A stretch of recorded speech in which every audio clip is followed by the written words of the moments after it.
AI is coming for your gaming experience.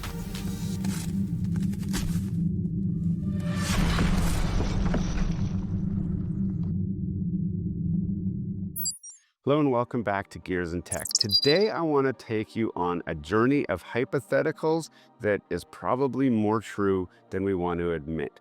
And that is the takeover of AI in a lot of our spaces where we didn't think it would really go to. And most specifically, I want to talk about gaming. Now, before I can tell you about where I think AI is going to go there, we have to know where we're at right now. So let's talk about the typical life cycle of the development of a game. It starts with a concept. You have a really great idea, you have a really great story that you want to tell, and you formulate this idea. You might even script it out to a certain extent, but you at least start with that concept of this is the experience that we want to create. Then you get a team together who starts to build that experience. You start to code out the world that you're gonna have. You develop your physics. You might use tools that already exist. Unreal Engine, for example, where you can easily take an environment that already exists and just add your world to it. The physics are already there, and it makes it a little bit easier, a little bit of tweaking, and you're ready to go with the actual core of the experience. Then you flesh out the characters, you flesh out the backstories of what they have, you insert those characters into your story. You have modelers who are creating the image of what those characters look like. And then ultimately you have a finished game where the player can enjoy the experience that you developed through that entire process. It's a pretty linear experience. But even with like open world games where there's side missions and all kinds of different quests that you can kind of do, there's still one main objective: get to this point and achieve X mission. And then there's some sort of completion at the end where you know that you have finished that mission, that objective, and you get that sense of accomplishment. This entire process takes huge teams of studios full of people to storyboard it, to develop it, to test it, to release it, to market it. And it's a full process. The cost of this process is in the tens of millions of dollars. But if they do it just right, they bring in hundreds of millions of dollars back to reward them for the work. Gams Go.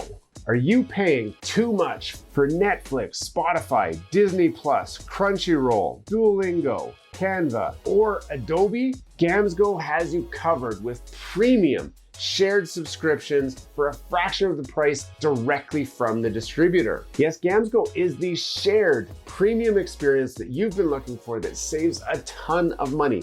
I personally use Gams Go for my Netflix, my Spotify, my Disney+, and my Crunchyroll subscriptions, and I have saved tons of money by switching to Gams Go. This is truly an amazing deal. You don't want to miss it. Click the link down below to grab your deal.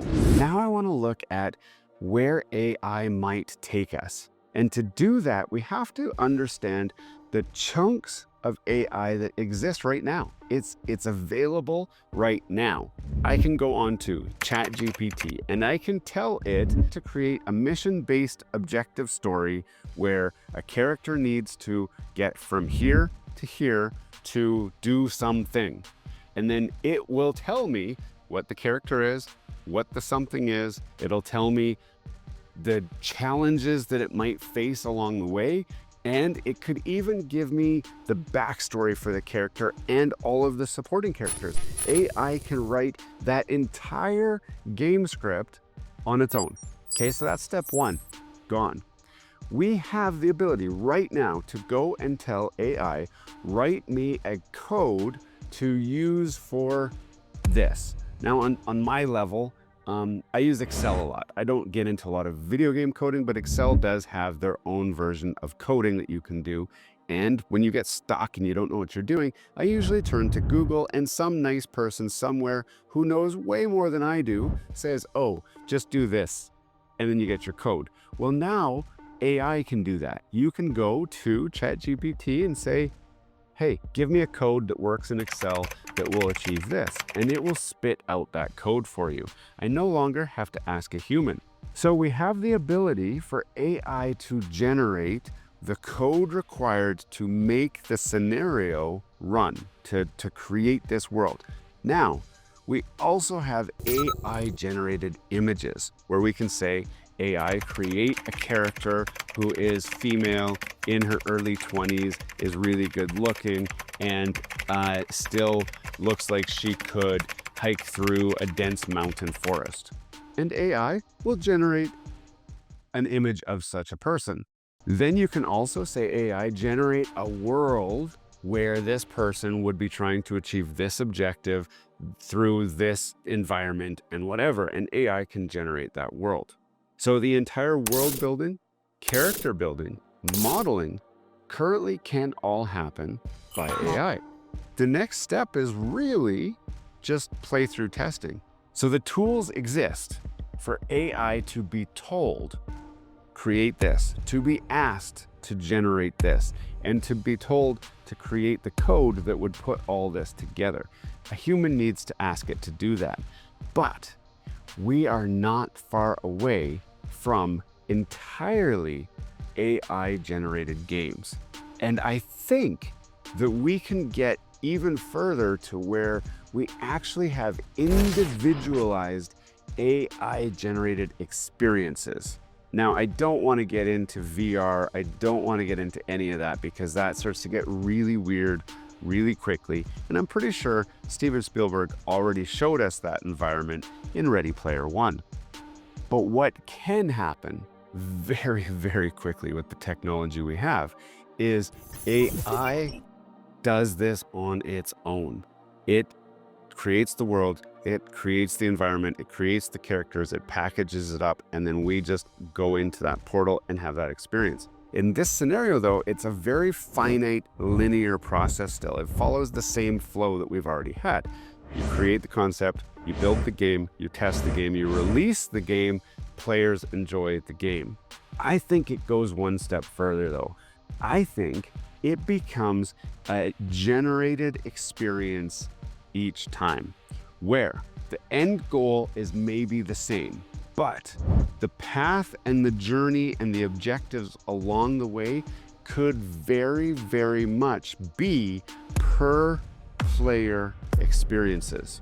What do I mean by that? When you logged into YouTube and you watched this video, an ad was played at the beginning of the video. The ad that you saw is not the same ad that somebody else sees. In fact, through this video, ads probably have already played as well. And the ad that you saw is not the same ad that I see.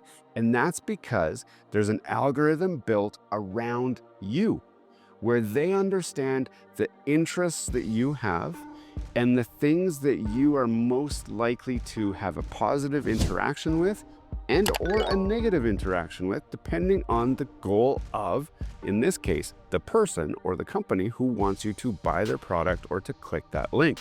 AI has access to your algorithm. So if we were creating a video game that was tailor-suited to you, we can leverage that algorithm to say, for example, I am scared to death of the machines in Metal Gear. I'm scared to death of the giant machines in Star Wars. When I was playing the last game of Star Wars that I played, which I don't want to tell you what it was because you might be a little embarrassed for me, a giant AT-ST started running around in the woods after me, and I found myself hiding in a log, waiting for it to go away. Now, obviously, it doesn't just go away. Eventually, you have to fight this thing, but I was literally trying to run away from this thing. I was scared out of my mind. My children, who were watching beside me, were laughing at me because they didn't think that there was anything scary about that at all. Maybe, though, they would be scared of a dinosaur chasing them, or maybe they would be scared of a tiger chasing them, or maybe they would be scared of mice running across the floor. The experience can be tailor-suited for what would freak this person out the most, if that's the objective of the game. Maybe the game is for you to have a wonderful experience running through the meadows. Well, maybe you like butterflies, so butterflies appear.